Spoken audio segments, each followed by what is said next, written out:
ಎಲ್ಲರಿಗೂ ನಮಸ್ಕಾರ ಸ್ನೇಹಿತರೆ ಸಮಾಜ ಕಲ್ಯಾಣ ಇಲಾಖೆಯಿಂದ ನೇಮಕಾತಿಯ ಒಂದು ಹೊಸ ಸೂಚನೆ ಬಿಡುಗಡೆಯಾಗಿದೆ ನೋಡಿ.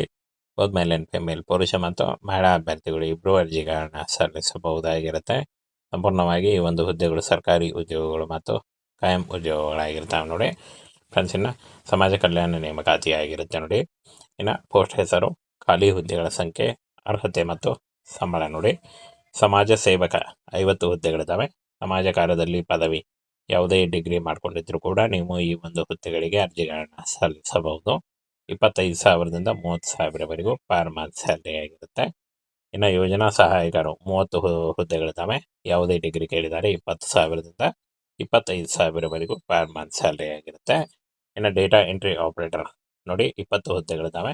12ನೇ ತರಗತಿ ಪಾಸ್ ಮತ್ತು ಟೈಪಿಂಗ್ ಬರಬೇಕಾಗುತ್ತೆ. 15,000ದಿಂದ 18,000 ಇರುತ್ತೆ, ಜಾಸ್ತಿ ಕೂಡ ಆಗ್ತಾ ಹೋಗುತ್ತೆ. ಹಾಗೆ ಇನ್ನು ಕಚೇರಿ ಸಹಾಯಕರು ನೋಡಿ, ಕಚೇರಿ ಸಹಾಯಕರು 10 ಹುದ್ದೆಗಳಿದ್ದಾವೆ. ಯಾವುದೇ ಡಿಗ್ರಿ ಅಥವಾ ನೀವು 10th ಪಾಸ್ ಆಗಿದ್ದರೂ ಕೂಡ ಈ ಒಂದು ಕಚೇರಿ ಸಹಾಯಕ ಹುದ್ದೆಗಳಿಗೆ ಅರ್ಜಿಗಳನ್ನ ಸಲ್ಲಿಸಬಹುದು. 18ರಿಂದ 22 ವರ್ಷದ ಒಳಗಿನ, ಅಂದರೆ 18ರಿಂದ 22,000ವರೆಗೂ ಪರ್ ಮಂತ್ ಸ್ಯಾಲರಿ ಆಗಿರುತ್ತೆ. ಇನ್ನು ಆಯ್ಕೆ ಪ್ರಕ್ರಿಯೆಯನ್ನು ನೋಡೋದಾದರೆ ಪರೀಕ್ಷೆ ಇರುತ್ತೆ. ಫ್ರೆಂಡ್ಸ್, ಲಿಖಿತ ಪರೀಕ್ಷೆ ಇರುತ್ತೆ ನೋಡಿ. 100 ಪ್ರಶ್ನೆಗಳು 2 ಗಂಟೆಗೆ ಇರುತ್ತೆ. ಪ್ರತಿ ಪ್ರಶ್ನೆಗೆ 1 ಅಂಕ ಹಾಗೂ ಪ್ರತಿ ತಪ್ಪು ಉತ್ತರಕ್ಕೆ 0.25 ಋಣಾತ್ಮಕ ಅಂಕ ಮೈನಸ್ ಅಂಕ ಕೂಡ ಇರುತ್ತೆ ನೋಡಿ. ಏನು ಸಿಲೆಬಸ್ಸನ್ನು ನೋಡೋದಾದರೆ ಸಾಮಾನ್ಯ ಜ್ಞಾನ 25 ಪ್ರಶ್ನೆಗಳು, 25 ಗುರುತುಗಳು, 30 ನಿಮಿಷ ಇರುತ್ತೆ ನೋಡಿ. ಹಾಗೆ ಇನ್ನು ತಾರ್ಕಿಕತೆ ಮತ್ತು ಮಾನಸಿಕ ಸಾಮರ್ಥ್ಯ 25 ಪ್ರಶ್ನೆಗಳು, 25 ಗುರುತುಗಳು, 30 ನಿಮಿಷ ಇರುತ್ತೆ. ಹಾಗೆ ಪರಿಣಾತ್ಮಕ ಯೋಜನೆ, ಇದಕ್ಕೂ ಕೂಡ 20 ಹಾಗೂ 25 ನಿಮಿಷ ಇರುತ್ತೆ. ಹಿಂದಿ ಭಾಷೆ ಮತ್ತು ಆಂಗ್ಲ ಭಾಷೆ ಕೂಡ ಇರುತ್ತೆ ನೋಡಿ. ಹಾಗೆ ಇನ್ನು ಶೈಕ್ಷಣಿಕ ಅರ್ಹತೆಯನ್ನು ನೋಡೋದಾದರೆ SLC, PUC ಹಾಗೂ ಪದವಿ, ಯಾವುದೇ ಡಿಗ್ರಿಯನ್ನು ಮಾಡ್ಕೊಂಡಿದ್ದರೂ ಕೂಡ ನೀವು ಅರ್ಜಿಗಳನ್ನು ಸಲ್ಲಿಸಬಹುದು. ವಯೋಮಿತಿ ನೋಡಿ, 18ರಿಂದ 30 ವರ್ಷದ ಒಳಗಿನವರಾಗಿರಬೇಕಾಗುತ್ತೆ. OBC ಅಭ್ಯರ್ಥಿಗಳಿಗೆ 3 ವರ್ಷ, SC/ST ಅಭ್ಯರ್ಥಿಗಳಿಗೆ 5 ವರ್ಷ ಹಾಗೂ PWD ಅಭ್ಯರ್ಥಿಗಳಿಗೆ 10 ವರ್ಷಗಳ ವಯೋಮಿತಿ ಸಡಿಲಿಕೆ ಕೂಡ ಇರುತ್ತೆ. ಆದಷ್ಟು ನಿಮ್ಮ ವಯಸ್ಸಿನ ಲೆಕ್ಕಾಚಾರ ಮಾಡಿಕೊಂಡು ನೀವು ಅರ್ಜಿಗಳನ್ನು ಸಲ್ಲಿಸಬಹುದಾಗಿರುತ್ತೆ. ಇನ್ನು ಆಯ್ಕೆ ಪ್ರಕ್ರಿಯೆ ನೋಡಿ, ಲಿಖಿತ ಪರೀಕ್ಷೆ ಮತ್ತು ಆನ್ಲೈನ್ ಪರೀಕ್ಷೆ ಇರುತ್ತೆ ಹಾಗೂ ಸಂದರ್ಶನದ ಮೂಲಕ ಆಯ್ಕೆಯನ್ನು ಮಾಡಿಕೊಳ್ಳಲಾಗುತ್ತೆ. ಇನ್ನು ಕೊನೆಯದಾಗಿ ದಾಖಲೆ ಪರಿಶೀಲನೆ ಕೂಡ ನಡೆಯುತ್ತೆ ನೋಡಿ. ಇನ್ನು ಸಂಬಳವನ್ನು ನೋಡೋದಾದರೆ 30ರಿಂದ 60,000ವರೆಗೂ ಪರ್ ಮಂತ್ ಸ್ಯಾಲರಿ ಆಗಿರುತ್ತೆ. ಇದು ಸರ್ಕಾರಿ ಉದ್ಯೋಗಗಳು ಮತ್ತು ಕಾಯಂ ಉದ್ಯೋಗಗಳಾಗಿರ್ತವೆ. ಹಾಗೇನ ಈ ಒಂದು ಹುದ್ದೆಗಳಿಗೆ ಅರ್ಜಿ ಸಲ್ಲಿಸಲಿಕ್ಕೆ ನಿಮಗೆ 30 ಜುಲೈವರೆಗೂ ಟೈಮ್ ಇರುತ್ತೆ ನೋಡಿ. 30 ಜುಲೈ ಒಳಗಾಗಿ ನೀವು ಈ ಒಂದು ಹುದ್ದೆಗಳಿಗೆ ಅರ್ಜಿಗಳನ್ನ ಸಲ್ಲಿಸಬಹುದಾಗಿರುತ್ತೆ. ಆನ್ಲೈನ್ ಅರ್ಜಿಗಳನ್ನ ಸಲ್ಲಿಸಬೇಕಾಗುತ್ತೆ. ಆನ್ಲೈನ್ ಅರ್ಜಿ ಸಲ್ಲಿಸುವಾಗ cost certificate, photo, educational documents, ನಿಮ್ಮ ಏನು ಆಧಾರ್ ಕಾರ್ಡು ಮತ್ತು ಫೋಟೋ ಎಷ್ಟನ್ನು ತೆಗೆದುಕೊಂಡು ನೀವು ಅರ್ಜಿಗಳನ್ನ ಸಲ್ಲಿಸಬಹುದು. ಇದರ ಡೈರೆಕ್ಟ್ ಲಿಂಕನ್ನು ವಿಡಿಯೋ ಡಿಸ್ಕ್ರಿಪ್ಷನ್ ಬಾಕ್ಸಲ್ಲಿ ಕೊಟ್ಟಿರ್ತೀನಿ ನೋಡಿ, ಅಲ್ಲಿ ಹೋಗಿ ನೀವು ಡೈರೆಕ್ಟಾಗಿ ಆನ್ಲೈನ್ ಅರ್ಜಿಗಳನ್ನ ಸಲ್ಲಿಸಬಹುದಾಗಿರುತ್ತೆ. ಸ್ನೇಹಿತರೆ, ಸಮಾಜ ಕಲ್ಯಾಣ ಇಲಾಖೆಯಿಂದ ನೇಮಕಾತಿಯ ಒಂದು ಹೊಸ ಸೂಚನೆ ಬಿಡುಗಡೆಯಾಗಿದೆ ನೋಡಿ. ಬೋತ್ ಮೇಲ್ ಅಂಡ್ ಫಿಮೇಲ್ ಪುರುಷ ಮತ್ತು ಮಹಿಳಾ ಅಭ್ಯರ್ಥಿಗಳು ಇಬ್ಬರು ಅರ್ಜಿಗಳನ್ನ ಸಲ್ಲಿಸಬಹುದಾಗಿರುತ್ತೆ. ಸಂಪೂರ್ಣವಾಗಿ ಈ ಒಂದು ಹುದ್ದೆಗಳು ಸರ್ಕಾರಿ ಉದ್ಯೋಗಗಳು ಮತ್ತು ಕಾಯಂ ಉದ್ಯೋಗಗಳಾಗಿರ್ತಾವೆ ನೋಡಿ. ಫ್ರೆಂಡ್ಸ್, ಇನ್ನು ಸಮಾಜ ಕಲ್ಯಾಣ ನೇಮಕಾತಿ ಆಗಿರುತ್ತೆ ನೋಡಿ. ಇನ್ನು ಪೋಸ್ಟ್ ಹೆಸರು, ಖಾಲಿ ಹುದ್ದೆಗಳ ಸಂಖ್ಯೆ, ಅರ್ಹತೆ ಮತ್ತು ಸಂಬಳ ನೋಡಿ. ಸಮಾಜ ಸೇವಕ 50 ಹುದ್ದೆಗಳಿದ್ದಾವೆ. ಸಮಾಜ ಕಾರ್ಯದಲ್ಲಿ ಪದವಿ, ಯಾವುದೇ ಡಿಗ್ರಿ ಮಾಡ್ಕೊಂಡಿದ್ರು ಕೂಡ ನೀವು ಈ ಒಂದು ಹುದ್ದೆಗಳಿಗೆ ಅರ್ಜಿಗಳನ್ನ ಸಲ್ಲಿಸಬಹುದು. 25,000ದಿಂದ 30,000ವರೆಗೂ ಪರ್ ಮಂತ್ ಸ್ಯಾಲರಿ ಆಗಿರುತ್ತೆ.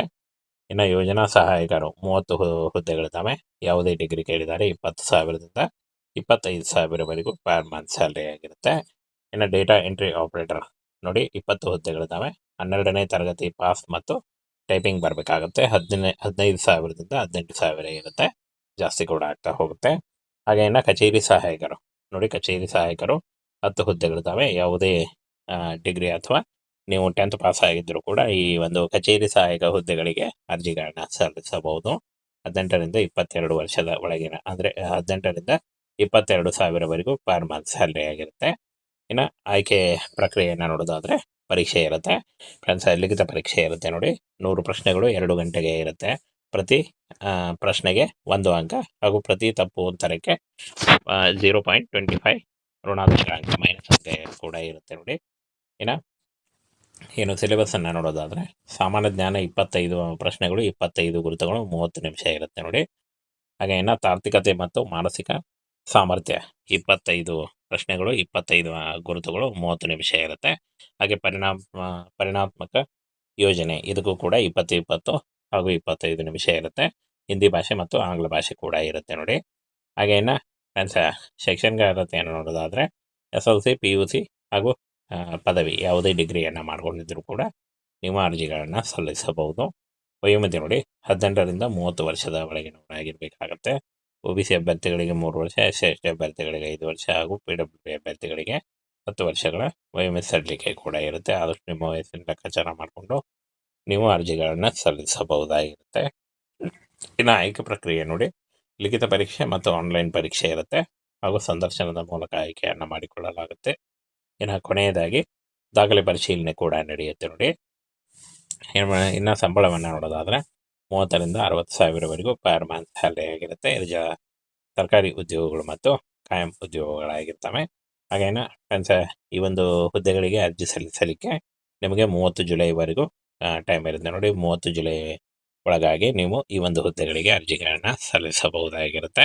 ಆನ್ಲೈನ್ ಅರ್ಜಿಗಳನ್ನು ಸಲ್ಲಿಸಬೇಕಾಗುತ್ತೆ. ಆನ್ಲೈನ್ ಅರ್ಜಿ ಸಲ್ಲಿಸುವಾಗ cost certificate, photo, educational documents, ನಿಮ್ಮ ಏನು ಆಧಾರ್ ಕಾರ್ಡು ಮತ್ತು ಫೋಟೋ ಎಷ್ಟನ್ನು ತೆಗೆದುಕೊಂಡು ನೀವು ಅರ್ಜಿಗಳನ್ನು ಸಲ್ಲಿಸಬಹುದು. ಇದರ ಡೈರೆಕ್ಟ್ ಲಿಂಕನ್ನು ವಿಡಿಯೋ ಡಿಸ್ಕ್ರಿಪ್ಷನ್ ಬಾಕ್ಸಲ್ಲಿ ಕೊಟ್ಟಿರ್ತೀನಿ ನೋಡಿ. ಅಲ್ಲಿ ಹೋಗಿ ನೀವು ಡೈರೆಕ್ಟಾಗಿ ಆನ್ಲೈನ್ ಅರ್ಜಿಗಳನ್ನು ಸಲ್ಲಿಸಬಹುದಾಗಿರುತ್ತೆ.